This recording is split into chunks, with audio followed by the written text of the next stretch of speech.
तर मुख्यमंत्री देवेंद्र फडणवीस यांनी कर्जमाफी संदर्भात मोठी घोषणा केली आहे।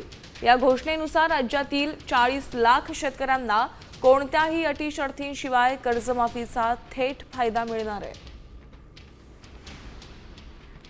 40 लाखापेक्षा जास्त शेतकरी असे आहेत की ज्यांचा विना अट त्या ठिकाणी कर्जमाफीचा फायदा मिळणार आहे।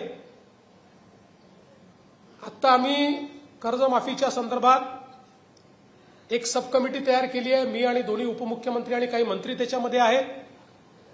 ही कर्जमाफी जशी पुढे जाईल तशी त्यातल्या अडचणी लक्षात येतील, त्या अडचणी सोडवण्याची जी काही जबाबदारी आहे ती या कमिटीला देण्यात आलेली आहे। त्यावेळी आम्ही ती सोडवू, पण कुठल्याही निवडणुका समोर नसताना या ठिकाणी ही कर्जमाफी आम्ही केलेली आहे, हे महत्वाचं आहे।